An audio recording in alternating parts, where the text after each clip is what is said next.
impact investing is really that part where like you can make money and grow your portfolio by regenerating and protecting ecosystems.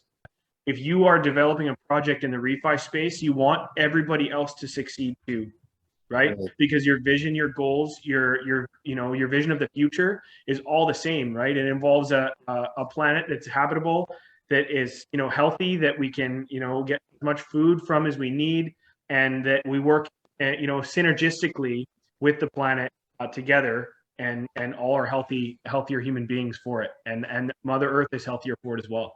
So 100%. It's this big collaborative spirit. The room for growth, what I'm trying to say is the room for growth is quite high. Right. That is very, very substantial. I mean, 30 to 70 is kind of still reminds you of the whole 80-20 rule as well too.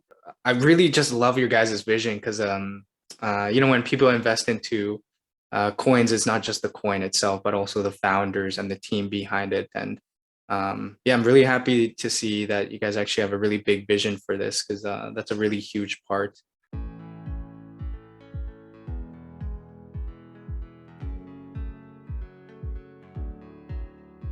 We at Ecorise are creating a new system based on ecological ecosystem economics. This is the logical way to economically value the planet's biodiversity hotspots and intact ecosystems. Currently, there is no value assigned to the long-term positive effect of what these systems do for us and our planet's health. We're all witnessing the global ecocide being committed and the devastating results to our planet. Destruction of habitat through pollution, deforestation, and overfishing, to name just a few. With our decentralized autonomous organization of global partners, we will purchase the remaining intact ecosystems, biodiversity hotspots, farms, and other lands for the purpose of conservation, preservation, and regeneration. This model will give way to the rise of a new currency, a currency backed by the ecological management of our ecosystems. Our RISE token will allow you to donate towards the purchase of biodiversity hotspots and in turn receive tax-deductible receipts. Each new purchase of land allows for the creation of land-pegged eco-tokens, pegged to the ever-increasing value of real land. And due to its low volatility, it effectively creates a hedge against dollar devaluation and runaway inflation. This is your opportunity to build equity and invest in planetary health by buying back our planet from governments, corporations, and resource extraction-based business through collective shared stewardship of biodiverse ecosystems. Join us and protect our planet, Earth. Thanks, Corneal and Booker, for coming on this call of Ecorise. I guess you guys can just quickly introduce yourselves. Cool. Yeah, thanks for having us, Jagger. So my name's Corneal. I just live just here north of Vancouver in BC. Been working on the Ecorise project, pretty full time here for the last year with Booker and a few other people that we've gathered along the way. I originally grew up in South Africa, where I lived on quite large parcels of land, and we did, all kinds of farming. We did like organic free range cattle and sheep and dairy, and we also did kind of like the GMO style monocrop corn. So I got to see like the difference between how you treat the land in different ways and what's the effects over time. So so basically it definitely came from like an agricultural business childhood, basically. Nice. You're a lot you're probably a lot less tan compared to over there though, right? yeah no, I go really tan there. It's a lot of sun. Yeah, so basically there's always thinking of like how to do things better, and you could see how we treated the earth as farmers. But yeah, after that I went to school for business finance and economics. Nice. Then I started traveling the world by sailboat, plane, train, basically any forms of transport, and started working in different places. And by traveling across like different countries, different ecosystems, I saw the destruction that humans leave in their wakes, whether it's like logging or garbage or just total ecosystem destruction. So when I came to Canada, I started doing environmental remediation and emergency response as it pertains to environmental crisis. And then became a first responder, firefighter here in south of Vancouver. And then Wow. for the last 5 years, I've been, investing into the cryptocurrency space, learning about it, learning about the potential of, how you can use blockchain for good. And so, all these experiences were the melting pot to start up the Ecorise project. Wow. You actually have a really thorough background on environment and actually agriculture then, it seems like. Yeah. Yeah, just experiences in my life that I've looked back on and been like, well, we can do things better. And understanding the economic systems that are in place that facilitate, the resource extraction, kind of ecosystem destruction systems that are in place. And that's where cryptocurrency can come in and solve those issues. And so that's why we built Ecorise to come in and change that economic system. Fantastic. And on your side, Booker? Yeah, so obviously my name is Booker. I grew up in West Coast BC, in Canada here. And yes, I remember as a young kid in high school, just really diving into electronics and computers and all this sort of stuff that back in that period of time wasn't as common as it is today. And it kind of like led me into the blockchain space. And, like around 2015, 2016, I started like mining Ethereum as a hobby. Nice. Like a bunch of other people did. And I kind of dove headfirst into blockchain. And just as a user, and I'm very passionate. I developed this big passion about like personal sovereignty of your own capital and assets, and having control of your money. And like the past 13 years, I've been a firefighter with Corneil's a little bit newer than me, but we've been working together as firefighters. And over the past about 10 years, I've been going into the interior to help with all the forest fires that have been happening, popping up, and they've been really bad. I'm not sure if you know about those. Yeah, 100%. So back when I was living in Alberta, it was actually worse. North America has been really bad, and it's gotten progressively worse. And I just noticed it getting worse, and it's just unprecedented. It's happening all over the world, and I just realized that if we don't start to do something now and kick it into high gear real quick, we're going to start to lose the natural ecosystems all over our country from these forest fires. And there's lots of reasons why they're happening: forestry mismanagement and climate change. But we need to start making a difference now. So Corneil and I actually connected a year ago, and we started pitching ideas at each other. And we found that we had like very similar ideas of a plan that we could put into place, and that kind of evolved into Ecorise as it is today. Mm-hmm. So, nice. Yeah, because the biggest one is I do remember. So back when I was living in Alberta, so for the viewers that don't know, it's a province right next to British Columbia, and it was literally cloudy. I was like, what is going on? And it was the fires all along BC there. It's absolutely crazy. And I think it is a bit multifaceted. Like you said, it can differ between management versus deforestation, or again, just so many other different factors. But I'm guessing you guys created it just because at the end of the day, everything still comes down to money and financing. And if we're able to fund it, then we can actually get a pretty good solution from it. Yeah. So the seed that started it was, we looked at the current monetary system and the fiat system, mm-hmm. and how we're just printing so many dollars, right? Like all the governments of the world are printing so many dollars, and it's just devaluing our currency, and we're just losing purchasing power. And obviously we're seeing the effects of that inflation right now.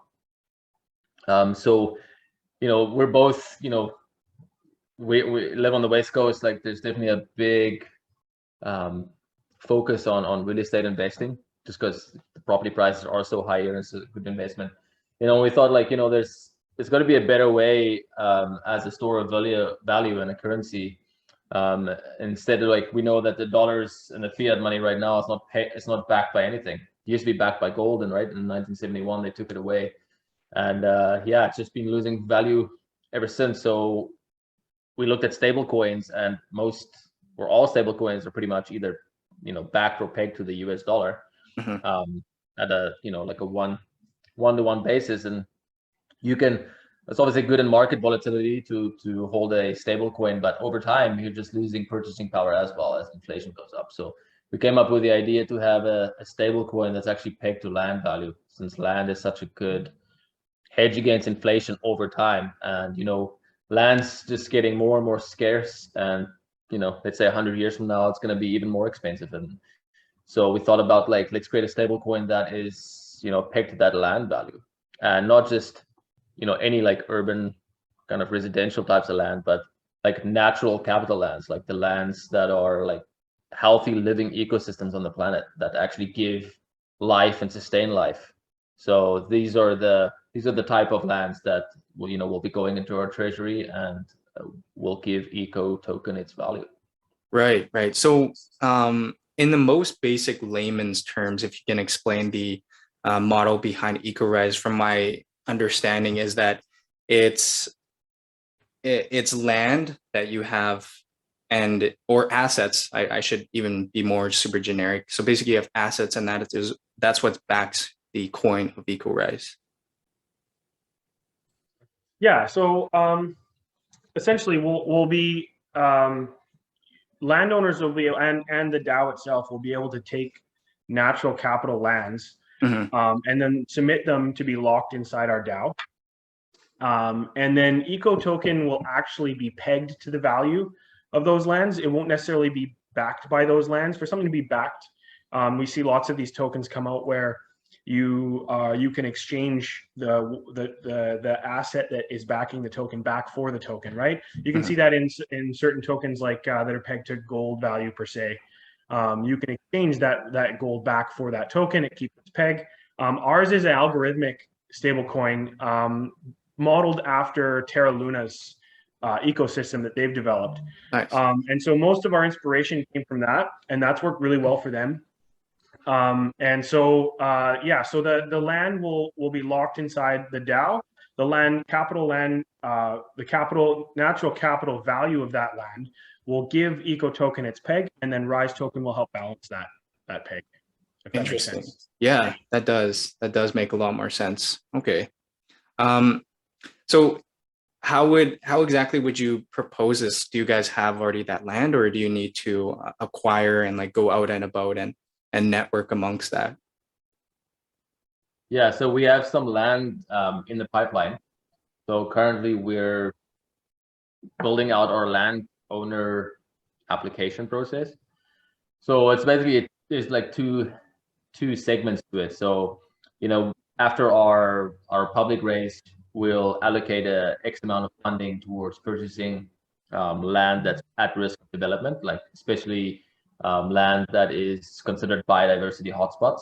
And then there's also with the landowner application process, is we basically invite and allow existing landowners, whether they have like large tracts of forest or croplands, farming, grazelands, agricultural type of land. So inviting them in to come and apply for the process, kind of evaluate what their lands do, what kind of systems are in place, and then allow them to stake their land into the DAO. So we're building a decentralized treasury of land across the world that all these landowners are basically, pledging and saying, I'm putting my land into conservation / regenerative practices for healthier ecosystems going forward.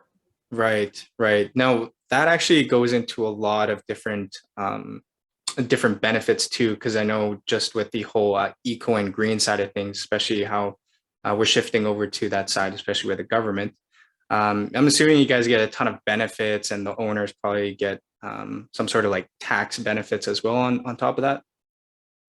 Yeah, so we have basically working with a thing called ecosystem services.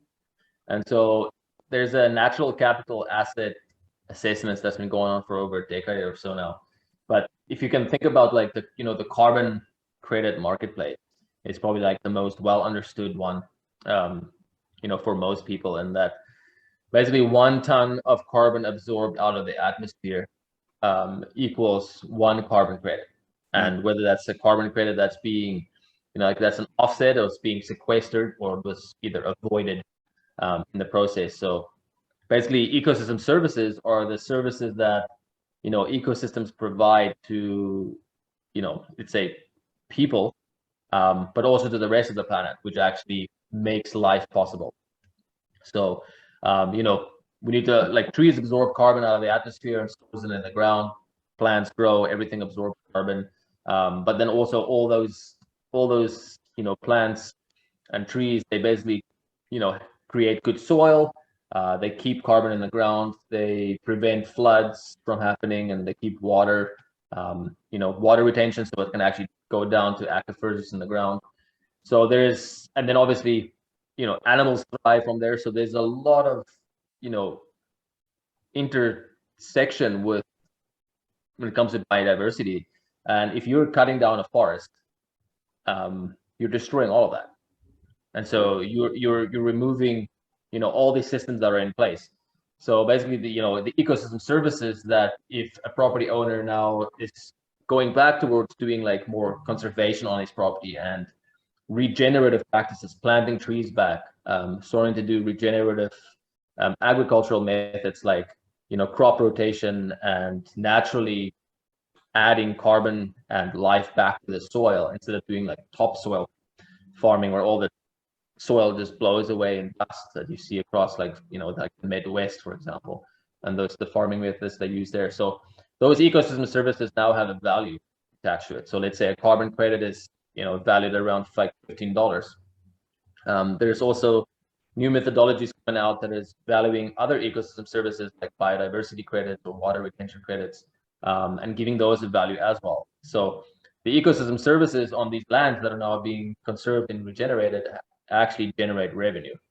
And so this is where the incentivized and reward process comes in, where we can provide funding to people starting to do the right thing on the land and doing the verification and assessment process to start these regenerative practices. And then the ecosystem services then starts being generated, and it's an additional source of revenue for the landowner, and then also become part of the Ecorise DAO protocol revenue. Okay, fantastic. Yeah, that actually makes a whole ton of sense. So I know in cryptocurrency, most people understand that it's a lot of zero-sum game, meaning that usually if somebody invests, then somebody usually loses in the situation. So if I was an investor, how would that exactly look like? Obviously, just based on human nature, there's usually 2 main things that drive us, and that's both moral or whatever we think is good, plus on top of that incentive. So obviously you guys have the moral part extremely good and right there. What would it look like if I was as an investor, even if I were to pledge my land, for example? Yeah, sure. So I guess as an investor, you can invest in the ecosystem that we're creating in a couple different ways. One would be, like you said, as a landowner, in that you are investing in your own land. Technically, you're investing in your own land by agreeing to these regenerative practices, staking your land in the DAO, and having access to this new revenue stream that's coming from these payments for ecosystem services. So by staking your land, not only do you contribute to the Ecorise economy, but you also profit from it in those payments for ecosystem services. And secondly, as an investor, let's say of Rise token, as a Rise token holder, you're holding the value of our ecosystem growing. It's driven back to Rise token holders, and it does that in a sense that Rise token's required to mint Eco token. So as Eco token is a stable asset pegged to natural capital, we anticipate an adoption among exchanges, protocols, different projects that want to, add eco token as like a stable liquidity pairing for the token, while also meeting sustainability goals, with the UN's SDGs. So in the regular TradeFi world, these are huge. This is a huge deal, right? Meeting SDG goals. So one thing that's lacking in sort of the cryptocurrency space is a means to be able to easily meet certain SDG goals, similar to the TradeFi space. Can I actually pause you for a sec for people Sure. that don't know that term? Sustainable development goals. Yeah, so that's related to ESGs, right? Yeah, so ESG stands for environmental social governance. So basically, institutions are judged nowadays on how they treat those three and how they incorporate those three into their business. Right. So and the UN has like these 17 sustainable development goals, which is like, carbon offset, like zero hunger, and there's like 17 of them. But so basically, it depends. Like, what's the company culture? How do they align with the sustainable development goals, and then how do they meet the environmental, social, and governance structures regarding that? So that's really interesting. You say that it's so basically it's like a stable coin. It's very stable. There's not much volatility because it is pegged to the asset. Technically, it's pegged to. I mean, I would consider most land to be an appreciating asset, and that it's it's aside from government-controlled inflation of fiat currencies, right? So government continues to print more and more and more fiat currencies. Well, there's only a finite amount of land on this earth, right? And then so having eco token be pegged to something like land makes it more of a yes, it's a stable coin, but also it's it's an appreciating asset versus a deflationary currency, if that makes sense. Yeah. And so as far as what I was talking about earlier with eco token, as our ecosystem expands and more eco tokens get minted, what happens is we end up creating a circular economy. So the more eco tokens are out there in circulation, and the more exchange that happens between Rise and eco token, it drives funds back into our community senior pool, which out of that we can direct through DAO governance to regenerative farming practices, purchasing biodiversity hotspots around the world that are in need of protection, and those lands then also get assessed for payments for ecosystem services. It drives funds back into the treasury. So Rise token being required to mint this eco token as it expands also drives value to Rise token holders, in that the circulating supply slowly decreases the more Ecorise ecosystem expands. Right? We've created a circular economy basically that drives value back to Rise token holders and also drives value back to the environment. Right. Yeah, it does. So the biggest thing always to look out for in coins is the utility and circulation, because if you're able to have a nice little ecosystem, then it's very synergistic among everything.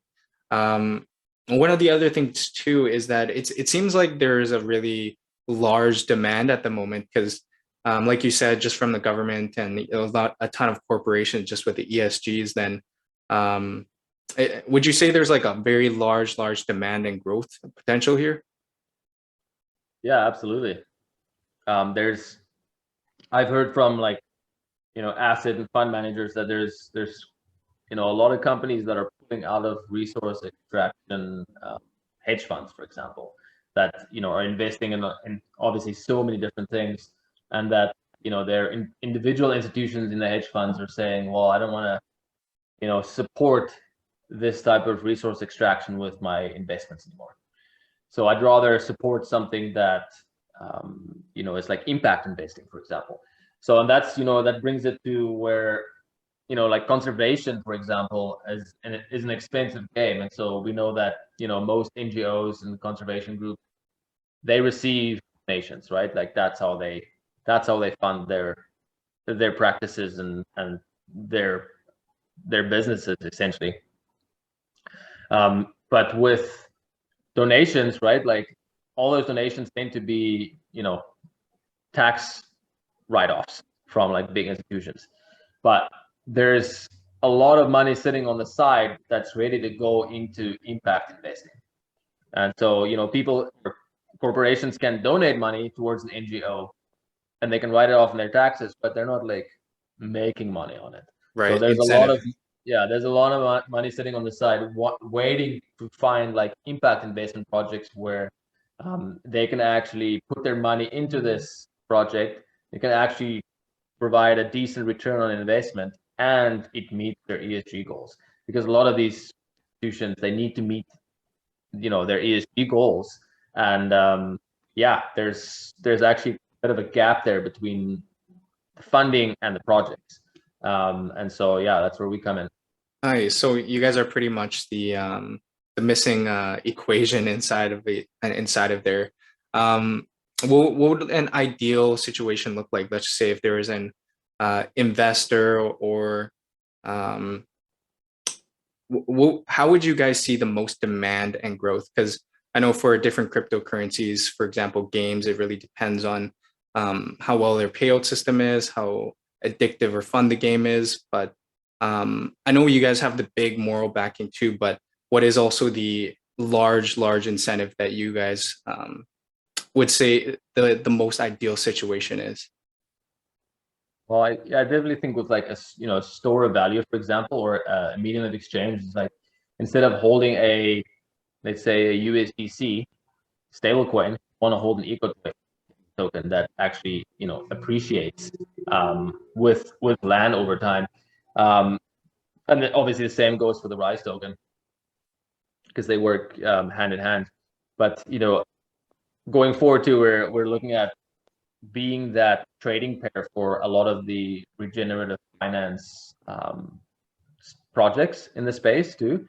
So you can actually like there's a lot of different tokens, but have like the eco token as that main trading pair, because you want to support and actually partake in that ecosystem, because it adds value to not only your institution but also to the meeting your ESG goal.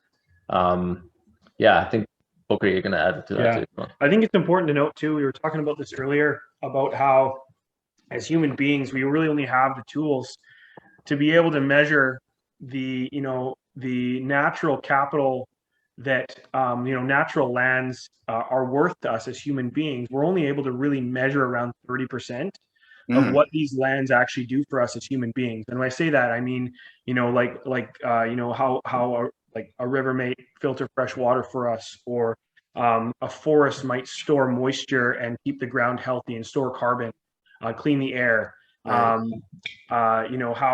like crop yields, what's the value of healthy soil, like really deep, rich, healthy soil to an agricultural farmland area, right? There's economical values that we can measure in these things, and we really only have the tools right now to measure around 30% of those.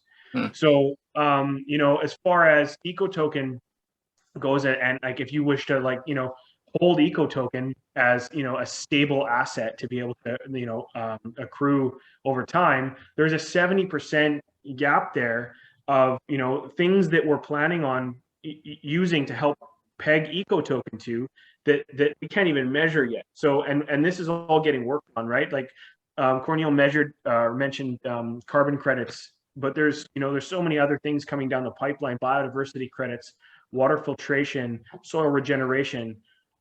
We've really only scratched the surface in the payment for ecosystem services world. And so our eco token right now is going to be pegged to what we have available to us.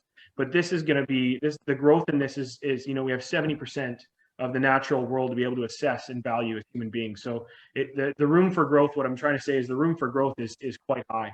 Right. That is very, very substantial. I mean, 30 to 70 is kind of still reminds you of the whole 80-20 rule as well too.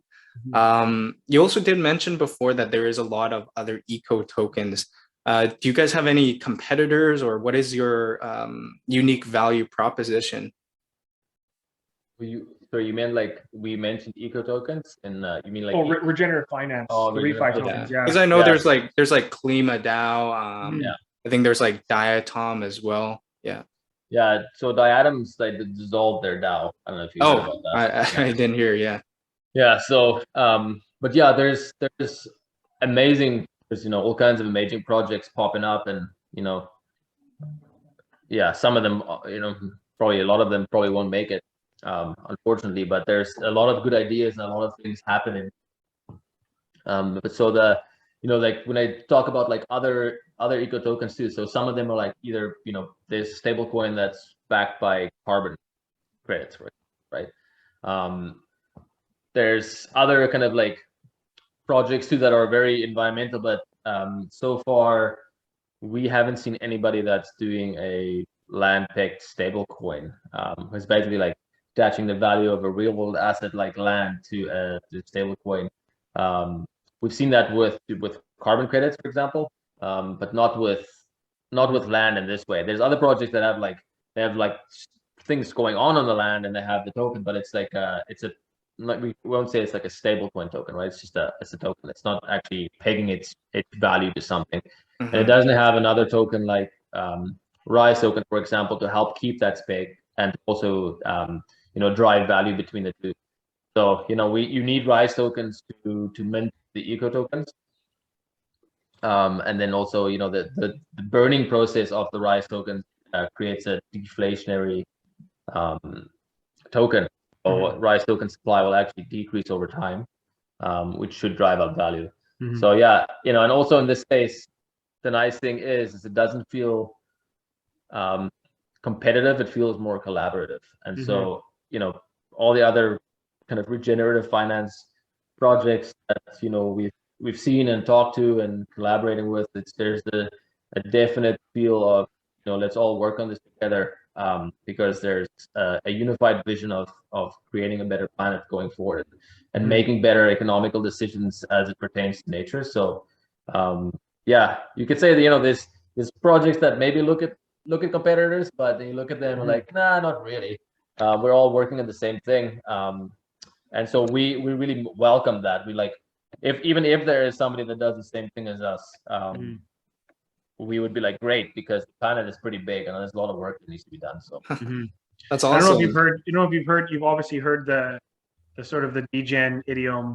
Within the Don't worry, I drop that line all the time. Yeah, exactly. So like refi has kind of sprouted up and like adopted the regen sort of idiom, and the ethos behind it is, like Cornel said, is this massive collaborative spirit, because each project, regardless of whether they're developing kind of a similar idea or a different idea, if you are developing a project in the refi space, you want everybody else to succeed too, right? Because your vision, your goals, your vision of the future is all the same, right? It involves a planet that's habitable, that is healthy, that we can get as much food from as we need, and that we work synergistically with the planet together, and all are healthier human beings for it, and Mother Earth is healthier for it as well.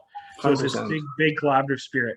Nice. Yeah, I know with a lot of other projects too, kind of like I'm not sure if you guys are familiar with like Ohm and Wonderland DAOs, how there's just like, I don't know, 100 different forks of the original. But being in the eco space, I know it's very collaborative, because again, like everyone seems like they have their own little unique ecosystem, and you guys can all be pretty synergistic. That's really good to hear.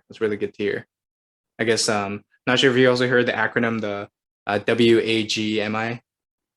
Yeah, we are all gonna make it. So yeah, we're all gonna make it. Yeah. Really, yeah. Another question too that I really want to know. This might be a bit of a curveball for you guys. What do you think is the biggest weakness or something holding you guys back? Biggest weakness or something holding us back? Maybe I was going to say, the space in general. I would say that you look back, 6 to 9 months ago, and there was only a couple of refi projects being built, and now I feel like it's kind of exploded. With Gitcoin and Bankless kind of doing the Green Pill podcast, and the expansion of this whole space has created a bunch of projects. I honestly would say that time is probably our biggest holdback for us, to be honest. I mean, like everything seems to be going the right direction in the space. The partnerships are developing rapidly. Everybody's very supportive. And so, like, to be honest, I feel like we just need to all be patient. And it's tough because in a situation that, this whole space, this whole refi space is trying to deal with, is this intense urgency where we need to start these processes fast. And people are used to that in the cryptocurrency space too, right? Things move like 100 miles an hour and it's hard to follow. But I think that we just need to take a breath and just be a bit patient, and things are actually going quite well as far as our project and other projects in the refi space. Awesome. Just so, do you guys have like a roadmap or any like updates as well? You probably have a Discord where you have announcements as well. Yeah, we have a Discord, Telegram group, Twitter, like active daily posts and interactions. And then, we have our public sale with the Trustswap launchpad on May 10th. Okay, so pretty soon here. Pretty soon. Yeah. Awesome. How about scalability? What do you guys got going on the books? Like some, I know, NFTs or anything else like that? Yeah, no, we've, luckily, when it comes to our NFTs that we have in mind, there's no shortage of projects going forward, because apart from when the property titles get turned into an NFT and brought onto chain, I mean, those get locked in the vault and they're not like for trading or selling, for example. But when it comes to like land that is, let's say, at risk, or possibly being sold or just going to be destroyed, we find either people that identify these parcels of lands, or we find them ourselves, and then we basically put them under contract to purchase, and then create NFTs to fund the process. So let's say there's a 1,000-hectare forest in Ecuador that is at risk of being logged, and there's a local indigenous conservation group there saying, hey, this is a very, like, obviously all ecosystems are sensitive, but let's say there's endangered howler monkeys that living in this forest, so we need help to like help protect this. So basically we'll take that 1,000-hectare forest, and we could say for ease of math, it's $1,000 for this 1,000-hectare forest, right? So we could fractionalize that 1,000-hectare forest into 1,000 NFT, into 1,000 NFT. So basically sell each NFT for $1. We come up with $1,000 and purchase that land.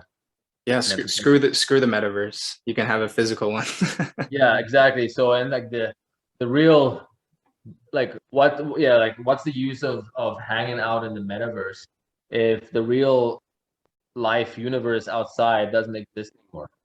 And you're continuously like having like natural disasters and things going forward, and it just seems like an empty life to me, where you like, if you can't go out into the forest anymore and there's nothing to see. So we're really focusing on like preserving and protecting the known universe on our planet.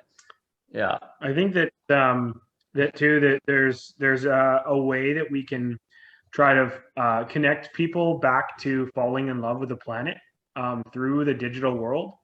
And I think that NFTs can provide a way to do that, right? So if you were to participate in and purchase one of these NFTs, you can see physically what your impact is. It may be considered a donation to you, but there'll be utility associated with this NFT that you have. There'll be perks and bonuses, etc. But you can visually see that your NFT has done something good for the earth, right? And protected the earth. So I think that there's a way to connect people, digitally back to falling in love with the earth and protecting it as well. And this is kind of an avenue to do that. And makes sense. with the ecosystem services that then gets generated from that land. So say that forest is now intact. You are now earning carbon credits and carbon, you're not cutting it down. So you're earning carbon avoidance credits because carbon isn't released into the atmosphere. You're keep on sequestering carbon with those trees, plus the biodiversity that's kept intact, and the water retention in that forest. These things are all they all have values, and so the ecosystem services that get generated from these land then goes back into the Ecorise DAO, and either gets distributed through token airdrops or other benefits going forward. So there's we really want to explain the fact that impact investing is kind of the way forward, because basically if you're going to be investing your money, hopefully you're investing it into something that is actually protecting an ecosystem somewhere, and that can also now make you money. Right. So right. impact investing is really that part where like you can make money and grow your portfolio by regenerating and protecting ecosystems. And I think like if once people start understanding that, we can definitely create a lot of scale and a lot of impact going forward with this project. Yeah, I mean, I really just love your guys' vision because when people invest into coins, it's not just the coin itself, but also the founders and the team behind it. And I'm really happy to see that you guys actually have a really big vision for this, because that's a really huge part. Also, how is demand usually increased? I know naturally there is the moral part, the incentives as well. What do you guys have in the books for plans of marketing, or if any as well? So I mean, like I said, so first of all, obviously we have our Trustswap launch coming up on May 10th. So most of our marketing efforts right now are focused on that with Trustswap. And then leading forward after, we have we've given ourselves about a 9 to 12 month window for continuing to build out our land staking platform, onboard landowners, our seniorage machine that we're going to build between Rise and EcoToken, and then bring up EcoToken into circulation in 9 to 12 months down the road. So come over the next 12 months after our launch, we're really going to be focusing on marketing our EcoToken as like I said before, a stable liquidity pair that can be adopted by any exchange to meet certain SDG goals. And I think that in like a very simple sentence, so to speak, really encompasses our marketing plan for the next 12 months before we get EcoToken out there. And I think that it's such a growing trend, a growing industry right now is for these businesses in the TradeFi space to adopt these strategies, that I think that it's coming to crypto, and it's already starting through. You could see the growth in the refi space over the last 9 months, 6 to 9 months has been explosive, and I think that's going to continue through as we see Regen Network start to come online. We see NCT tokens being adopted by Toucan, focusing more on like natural derived carbon credits. Moss is another carbon credit that came online from the Amazon. And you have this influx of refi into crypto space. You're going to have a big influx of crypto companies, blockchain companies, trying to meet the similar SDG goals that TradeFi does, but with more transparency, more verification, and more trust. So I think that is going to be a very easy sell going forward over the next 12 months once we finish our Trustswap launch. Right. That's awesome. Yeah, I mean, again, it's really time is on your guys' side. I think the biggest thing is just having some sort of MVP, minimum viable product, before thinking so far ahead in the future, because I know there's literally endless possibilities in the space of crypto, and you guys are in a pretty good space and have a lot of options at the moment. Yeah. The last part too, if I also was you guys have social links, right? All your social links. Okay, I'll actually include it in the bottom of the video description as well. And do you guys promote that at all, or? Yeah. Okay. I mean, Kyle, who is our marketing director, he's in charge of all those things. So, and also been working, closely with the Trustswap team. So there's a lot of promotion of the Back and forth. Awesome. Yeah, I'll actually leave everything there. So if I wanted to invest in Ecorise, then would that just be on May 10th with Trustswap then? Yeah. Okay. So you to be part of the launch, you need to stake. I think it's 4,000 swap tokens, and then you get your allocation for the Rise token. Otherwise, if you if you don't make that, then you can always get in on the once it hits the central and decentralized exchanges. Okay, for sure. So if they're not able to get on Trustswap, do you guys think what's the first centralized or decentralized exchange that you guys are thinking of landing on? We haven't announced that yet, but coming up through closer to our launch with Trustswap, we'll be working with at least one centralized exchange and one decentralized exchange going forward. So we haven't announced our TGE yet. We haven't announced which exchanges we'll be listing on. But if people want to follow our social media, our Twitter, jump into our Discord, they can stay up to date with all the announcements coming forward. Awesome. I'm assuming you guys are pretty active in there then. Yeah, every day. Perfect.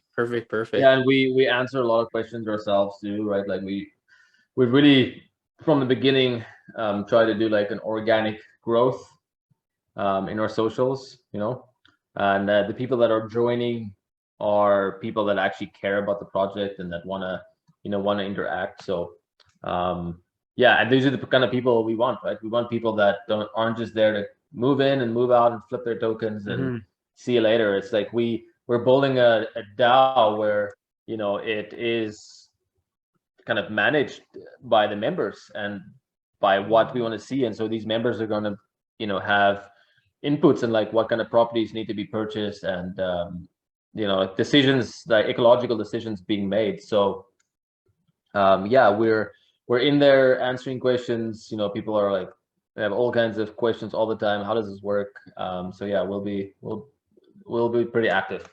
Perfect. Yeah, the biggest thing with DAOs is as long as you have good communication, because I've been in some DAOs that are not the best in communicating, but that's really good to know.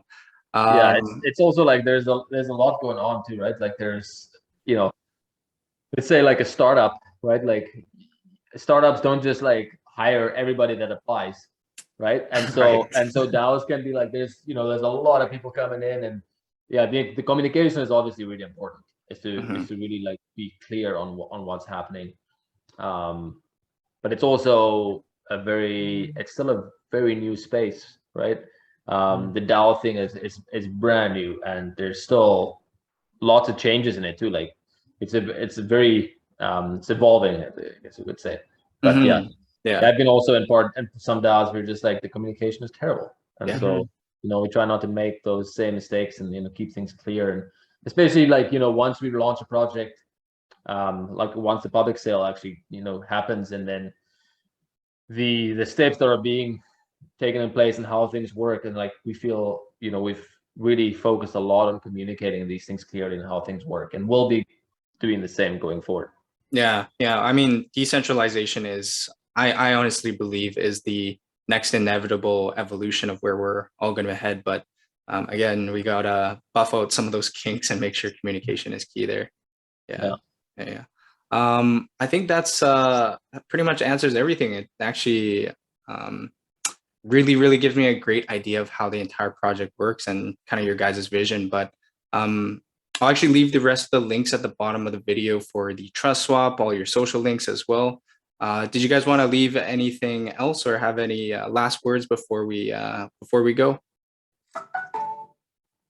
I mean, just like, we really want to promote and attract people that, want to vote and invest in projects that they believe in, right? And exactly, and things they believe in, and things that are important. And I think a lot of people, you watch Netflix documentaries about how we're destroying the planet and coral reefs are dying, and you're just kind of left with this like hopelessness.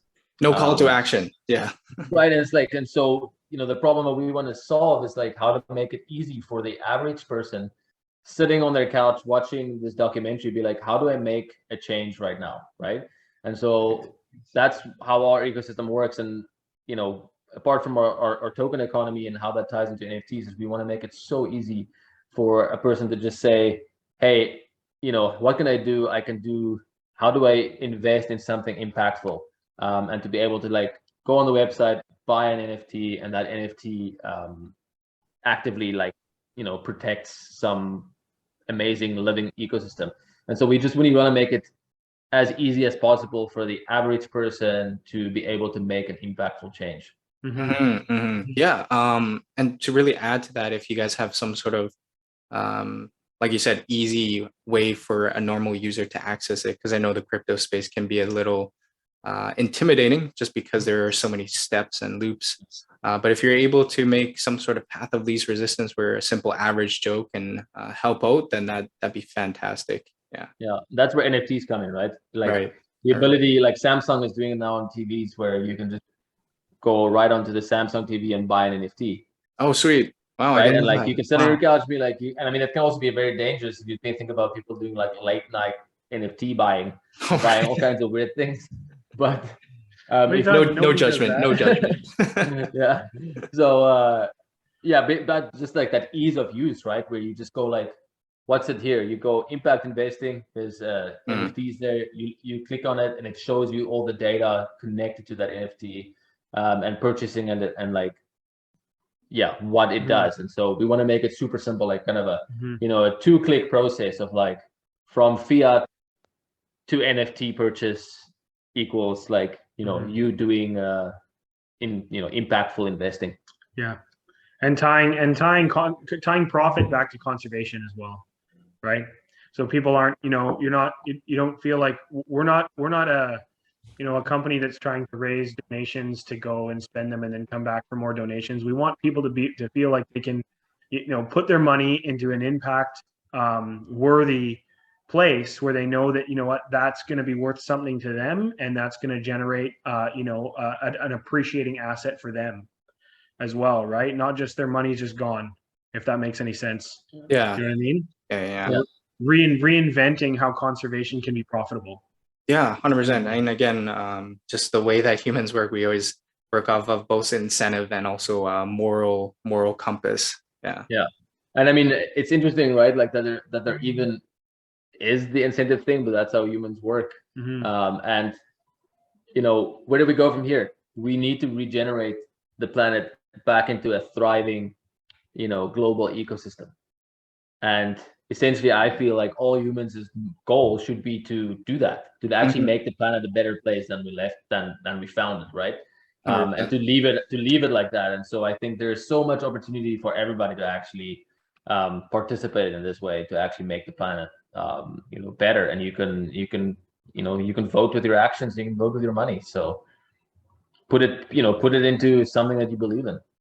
Yeah, I'm super excited because there's actually a huge upside. I mean, your audience is pretty much everyone, and you guys are very, very flexible at the moment. So really excited to see what you guys got going next in the next few months, especially with the Trustswap coming up here as well. Cool. Yeah, awesome. Thanks. Yeah. But thanks for jumping on and actually letting me steal a bit of your time, guys. Yeah, thanks a lot, man. We appreciate it. 100%.